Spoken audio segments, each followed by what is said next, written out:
ব্রহ্মা চমকে উঠলেন, এ কেমন ভগবান? ভগবান যদি হবে গরু চড়াবে কেন? ভগবান যদি হবে ধুলো খেলা খেলবে কেন? ভগবান যদি হবে এঠো খাবে কেন? তোমাকে ভগবান বলে আমি মানি না। তুমি কিসের ভগবান? যে ভগবান গরু চড়ায়, যে ভগবান এঠো খায়, সে আবার ভগবান হতে পারে নাকি? তবে আজকে আমি তোমাকে পরীক্ষা করব, আমি দেখব তুমি রেডিমেড ভগবান না তুমি ডুপ্লিকেট ভগবান। কি করে? না তোমার যত গরু বাছুর, তোমার যত সখাগণ, আমি সবাইকে হরণ করব। মায়েরা দেখুন, আর ঠিক তাই করলেন। ব্রহ্মা গোবিন্দের 9 লক্ষটা গরু বাছুর আর সখাগণকে হরণ করে নিলেন। ব্রহ্মা কিন্তু হরণ করতে পারত না যদি বলরাম সঙ্গে থাকতো। যেদিনকে ব্রহ্মা হরণ করলেন সেদিন বলরাম গোবিন্দের সঙ্গে গোষ্ঠে যায়নি। কেন যায়নি? কারণ সেই দিন ছিল বলরামের জন্মদিন। আর একদিন যায়নি বাবা, যেদিন গোবিন্দ কালীয় দমন করেছিলেন। কালীয় দমন যেদিন করেছিলেন সেদিনও কিন্তু যায়নি, সেই সুযোগ কালীয় দমন করলেন। আর আজকেও যায়নি, আজকেও আসেনি। আর আজকেই ব্রহ্মা সবাইকে হরণ করে নিলেন। হরণ করে নিয়ে ব্রহ্মা তার কৌমণ্ডলের মধ্যে রেখে দিয়েছে। রেখে ব্রহ্মা ব্রহ্মলোকে ফিরে চলে গেল। এবার ভগবান গোবিন্দ মনে মনে চিন্তা করছেন যে সৃষ্টিকর্তা ব্রহ্মা এসেছেন, ব্রহ্মা বৃন্দাবনে এসেছেন আমাকে দেখতে, আমাকে পরীক্ষা করতে। আর আমাকে পরীক্ষা করতে এসে ব্রহ্মা আমার সখাগণকে হরণ করে নিয়ে চলে গেছে। তাই গোবিন্দ অন্তর্যামী, তিনি কি করেছেন? তার বাম অঙ্গ থেকে আবার 9 লক্ষটা গরু বাছুর আর ওই শ্রীদাম সুদাম দাম্ব সুদামকে সৃষ্টি করে ফেলল। ব্রহ্মা হরণ করে নিয়ে চলে গেল, গোবিন্দ সৃষ্টিও করে ফেলল। পরদিন ব্রহ্মা মনে মনে চিন্তা করছে, যাই দেখে আসি কেমন ভগবান। ব্রহ্মা আবার বৃন্দাবনে এসেছে, মায়েরা দেখুন। কিন্তু ব্রহ্মা আজকে এসে দেখছে, এ কি? কালকে যাদের হরণ করে নিলাম আজকে তারা কি করে খেলা খেলছে? ব্রহ্মা দূর থেকে দেখছে ওই সখাগণ আর গরু বাছুর গোবিন্দের সঙ্গে আজকেও খেলছে। ব্রহ্মা আজকে আবার হরণ করে নিল। হরণ করে নিয়ে আবার কৌমণ্ডলের মধ্যে রেখে ব্রহ্মা চলে গেল। গোবিন্দ আবার সৃষ্টি করলো। এইভাবে একদিন, 2 দিন, 3 দিন, 4 দিন, 5 দিন, এইভাবে ব্রহ্মা 9 দিনে 9 বার হরণ করলেন বাবা। আর সরৈশ্বর্যপূর্ণ ভগবান গোবিন্দ তিনি 9 বার সৃষ্টি করে ফেললেন। আজকে 10 বারের বার ব্রহ্মা আর হরণ করতে পারছেন না। ব্রহ্মা গোবিন্দ চরণে আছাড় খেয়ে পড়লেন, প্রভু আমাকে ক্ষমা করে দাও, তোমাকে আমি চিনতে পারিনি দয়াময়, তুমি আমাকে ক্ষমা করো। ব্রহ্মা তুমি কাঁদছো? তোমার চোখে জল? হ্যাঁ প্রভু, আমি যে অন্যায় করেছি, আমি যে অপরাধ করেছি। ব্রহ্মা তুমি 4 মুখে আমাকে ডাকো বলে তোমার এত অহংকার। ভক্তমণ্ডলী, ভক্তিমতী মায়েরা, বাবা ব্রহ্মার ছিল অহংকার। কেন? আমরা যেমন প্রত্যেকে এক মুখে কথা বলি, ব্রহ্মা কিন্তু 4 মুখে কথা বলতে পারত। প্রথম বদনে করে সৃষ্টির সৃজন, দ্বিতীয় বদনে করে বেদ অধ্যয়ন, তৃতীয় বদনে তার হুতাশন মানে আগুন জ্বলে, আর চতুর্থ বদনে সদাই রাধা গোবিন্দ বলে। গোবিন্দ বলছে, ব্রহ্মা তুমি 4 মুখে আমাকে ডাকো বলে তোমার এত অহংকার। গোবিন্দ 5 মুখের ব্রহ্মাকে আহ্বান করলেন। 5 মুখের ব্রহ্মা এসে গোবিন্দ চরণে প্রণাম করেছে। গোবিন্দ 10 মুখের ব্রহ্মাকে আহ্বান করলেন। 10 মুখের ব্রহ্মা এসে গোবিন্দ চরণে প্রণাম করলেন। 100 মুখের ব্রহ্মা এসে প্রণাম করলেন। 1000 মুখের ব্রহ্মা এলেন, লক্ষ মুখের ব্রহ্মা এলেন, কোটি মুখের ব্রহ্মা এলেন। মুখে বলা যায় না, এই রকম মুখের ব্রহ্মা এসে গোবিন্দ চরণে প্রণাম জানালেন। ব্রহ্মা বলছে, ভগবান এরা কারা? গোবিন্দ বলছে, ব্রহ্মা এরাও ব্রহ্মা। ব্রহ্মার অহংকার চূর্ণ হয়ে গেল। গোবিন্দ চরণ দুটি বক্ষে জড়িয়ে ধরেছে। গোবিন্দ চরণ দুটি বক্ষে জড়িয়ে ধরে নয়নের জলে মুখ মুখ ভাসিয়ে ব্রহ্মা বলছে, ভগবান তোমার চরণে আমি বড় অপরাধ করে ফেলেছি, তুমি আমাকে ক্ষমা করে দাও। হা হান্ত ভারত ভূমৌ কদান্ন যেন সৌভূতা বয়ং কৃষ্ণ ভজন্তি ক্ষণমাত্র নৈব প্রাপ্নুয়ামেতি। আমি আর ব্রহ্মলোকে ফিরে যেতে চাই না, তুমি আমাকে ভারতের পূর্ণ মাটিতে মানুষ কুলে জন্ম দাও। ওই মানব জন্ম পেয়ে আমি যেন তোমার হরিনাম গাইতে পারি। চরণ ধরিতে দিও গো আমারে নেও না, নিও না সরায়। প্রত্যেকে অনুভব করুন একটু মায়েরা, জীবন মরণ সুখ দুঃখ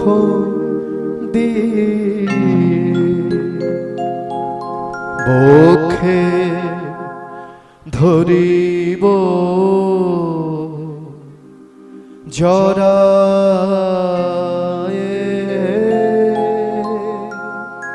চরণ ধরিতে দিও গো আমারে নেও না, নিও না সরায়। বাবা ভগবানের কাছে কিছু চাইতে হয় না, আমরা তো সব সময় ভগবানের কাছে চাই, ভগবান গাড়ি দাও, বাড়ি দাও, অর্থ দাও, পুত্র দাও, কন্যা দাও, আমার মেয়েটার যেন ভালো জায়গায় বিয়ে হয়, ছেলেটা যেন চাকরি পায়। কিন্তু মায়েরা, আমরা কি কোনো সময় বলি ভগবান তুমি ভালো আছো তো, ভগবান তুমি সুখে আছো? আমরা কোনো সময় তাকে ভালোবাসি না, আমরা সংসারকে ভালোবেসে গেলাম। এই সংসারের মায়ার বন্ধনে থেকে আমরা ভগবানকে ডাকতে ভুলে গেলাম। তার প্রমাণ দেখুন, আজকে আমরা 3 ঘন্টা কীর্তনের আসরে বসেছি, কিন্তু আজকে আমাদের মনটা এত চঞ্চল। দেখুন আজকে অনেকে আমরা উঠে উঠে চলে যাচ্ছি, কথা বলছি, নড়াচড়া করছি, তো সারা জীবন তো কথা বললাম মায়েরা, সারা জীবন তো সংসার করলাম, কিন্তু আজকে এই 3টে ঘন্টা আমরা কীর্তনের আসরে এসে বসেছি। আজ এই 3টে ঘন্টা আসুন না আমরা ভগবানের চরণে দিয়ে দিই। তো দেখুন আজকে ব্রহ্মা গোবিন্দ চরণ দুটি বক্ষে জড়িয়ে ধরেছে।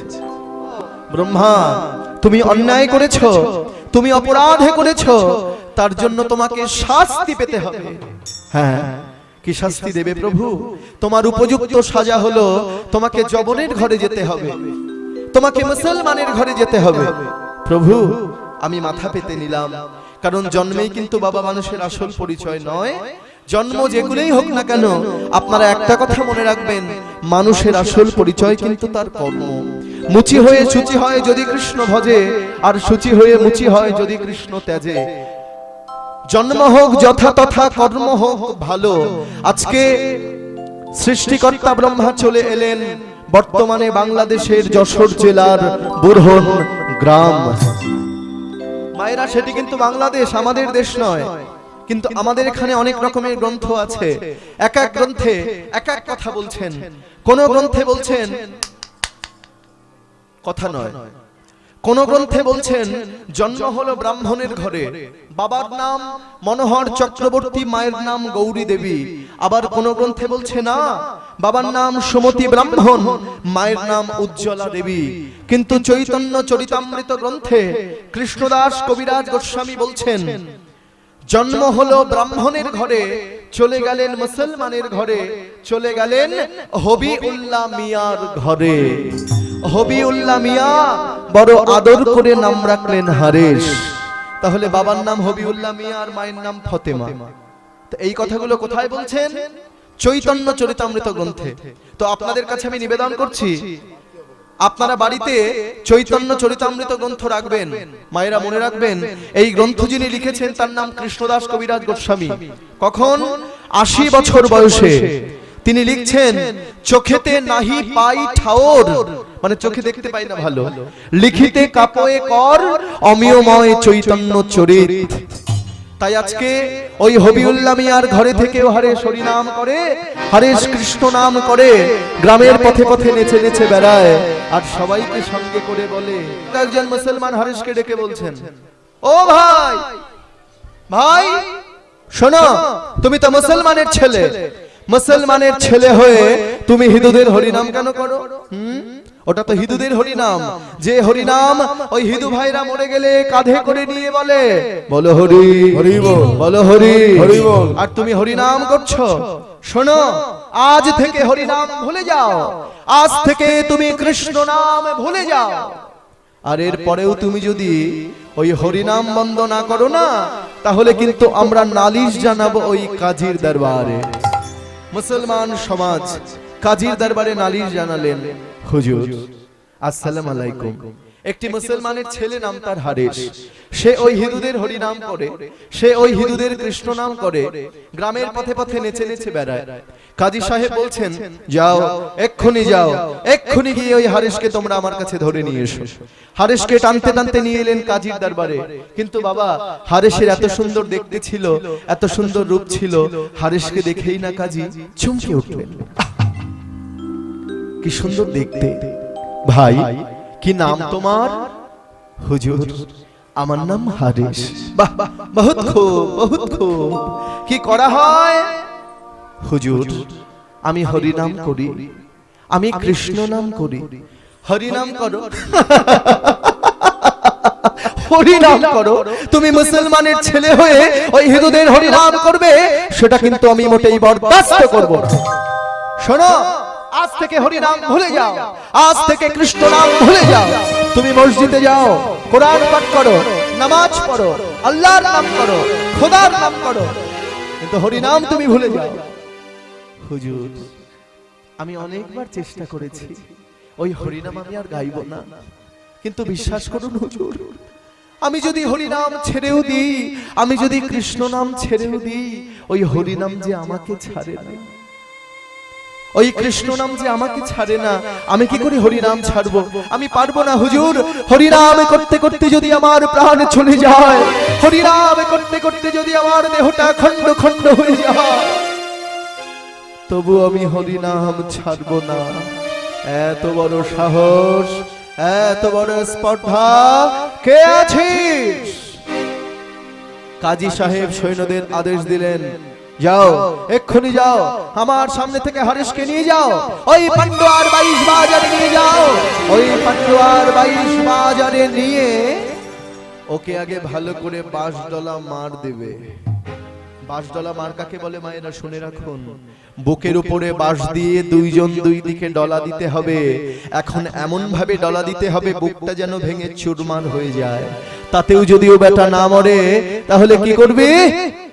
ওই গাছের সঙ্গে হাত দুটোকে ভালো করে দড়ি দিয়ে বাঁধবে, ওর পা দুটোকে ভালো করে দড়ি দিয়ে বাঁধবে, বেঁধে ওকে তোমরা চাবুক মারো, বেত্রাঘাত করো। এমন ভাবে চাবুক মারবে, এমন ভাবে বেত্রাঘাত করবে, ওর মুখ থেকে যেন চিরদিনের মতো হরিনাম বন্ধ হয়ে যায়। শোনো, এরপরেও যদি তোমরা ওর মুখ থেকে হরিনাম বন্ধ না করতে পারো, তাহলে আমি তোমাদের গর্দান নেব।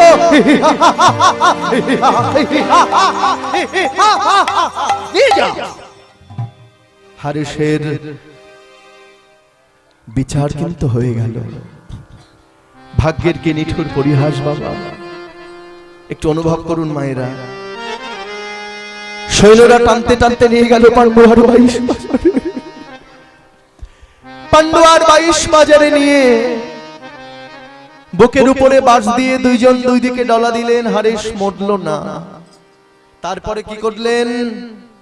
ওই গাছের সঙ্গে হাত দুটোকে ভালো করে দড়ি দিয়ে বাঁধলেন, গাছের সঙ্গে ওই পা দুটোকে ভালো করে দড়ি দিয়ে বাঁধলেন, বেঁধে কাজী সৈন্যরা হারেশকে চাবুক মারতে আরম্ভ করলেন। হারেশ হরিনাম কৃষ্ণ নাম, হরিনাম কৃষ্ণ নাম, হরিনাম। চাবুক মারতে মারতে দেখা গেল ওই বৃক্ষতলার মাটিগুলো রক্তে রাঙা হয়ে গেল। চাবুক মারতে মারতে দেখা গেল বৃক্ষতলার মাটিগুলো রক্তে ভেসে যাচ্ছে, চোখের জলে কাদা হয়ে যাচ্ছে। কিন্তু কৃষ্ণ প্রেম কোথায় যাবে? ওরা যত চাবুক মারছে, হারেশ প্রাণ ভরে গাইছে হরিনাম কৃষ্ণ নাম, হরিনাম। চাবুক মারতে মারতে মারতে মারতে মারতে মারতে সৈন্যরাও আজকে ক্লান্ত হয়ে গেছে। বাবা কত মারবে? 1 বাজার নয়, 2 বাজার নয়, 3 বাজার নয়, পান্ডু আর 22টা বাজার নিয়ে চাবুক মারছে। আজকে হারেশকে তবু হারেশের মুখ থেকে হরিনাম বন্ধ করতে পারছেন না। মায়েরা দেখেছেন তো, দেখুন কৃষ্ণ ভজনের কত দুঃখ, কত কষ্ট, কত লাঞ্ছনা গঞ্জনা। দেখবেন যারা শিবের আরাধনা করে তারা কিন্তু বড়লোক হয়ে যায়, যারা কালীর আরাধনা করে তারা ধনী হয়ে যায়, যারা মনসার আরাধনা করে তাদের অনেক টাকা হয়। কিন্তু মায়েরা যারা গোবিন্দের আরাধনা করে, যারা কৃষ্ণের আরাধনা করে, তারা কিন্তু ফকির হয়ে যায়। তাদের জীবনে অনেক দুঃখ কষ্ট লাঞ্ছনা গঞ্জনা সহ্য করতে হয়। দেখবেন যারা বৈষ্ণব হয়, যারা নিন্দুক, যাদের কাজ সব সময় নিন্দা করা, তারা কি করে দেখুন, ওই বৈষ্ণবের মাথায় যে শিখাটা থাকে না, আমার বাবার মাথায়ও আছে, ওই শিখা দেখে তারা কি বলে, কেউ বলে ওটা নাকি এরিয়াল, কেউ বলে ওটা নাকি এফএম, কেউ বলে ওটা নাকি ডিশ অ্যান্টেনা, আবার কেউ বলে ওটা নাকি কেবল লাইন, ওটা নাকি বাইরের সেন্টার ধরে। কিন্তু যারা এই কথাটা বলে মায়েরা, আমি বলবো তারা ঠিকই বলে। কেন? সত্যি বাবা, ওটা কিন্তু বাইরের সেন্টারই ধরে। একটি হচ্ছে নবদ্বীপ আর একটি হচ্ছে বৃন্দাবন। যারা বৈষ্ণবকে নিন্দা করে, যারা ভক্তকে নিন্দা করে, তাদেরকে শূকরের সঙ্গে তুলনা করলেন। আপনারা দেখবেন শূকর যখন গ্রামে ঢোকে কি করে মায়েরা, ওই গ্রামের ময়লা আবর্জনা নোংরা কিন্তু শূকর খায়। সে কিন্তু গ্রামকে শুদ্ধ করে, গ্রামকে পরিষ্কার করে। তেমনি মনে রাখবেন, যারা ভক্তকে নিন্দা করে, যারা বৈষ্ণবকে নিন্দা করে, বৈষ্ণবের কিন্তু কিছু হয় না, হয় তাদের। কেন? কারণ বৈষ্ণবের যত ময়লা আবর্জনা নোংরা সব চলে যায় তাদের কাছে, আর তাদের যত পূর্ণ সবকিছু চলে আসে ওই বৈষ্ণবের কাছে। ভগবান বলছেন, যে ভক্ত আমার হরি নাম করে, যে ভক্ত আমার কৃষ্ণ নাম করে, তাদের একরকম মরণ হয়, আর যে ভক্ত হরি নাম করে না, যে ভক্ত কৃষ্ণ নাম করে না, তাদের আর এক রকম মরণ হয়। আচ্ছা বাবা, আপনারা দেখেছেন বিড়াল, ভালো করে শুনুন, দেখবেন বিড়াল যখন বাচ্চা পারে সে কি করে, সে তার আপন বাচ্চাকে দাঁত দিয়ে কামড়ে ধরে এ বাড়ি থেকে ও বাড়ি, ও বাড়ি থেকে এ বাড়ি, এ বাড়ি থেকে ও বাড়ি নিয়ে যায়, স্থানান্তরিত করে। সেই বিড়ালের কিন্তু 20 দাঁত, সেই বিড়ালের কিন্তু 20 মুখ। যখন সন্তানকে নিয়ে যায়, সন্তানের গায়ে কিন্তু কোনো আঘাত লাগতে দেয় না। আবার সেই বিড়াল যখন ইঁদুরকে ধরে, তাকে কিন্তু জমের বাড়ি পাঠায়।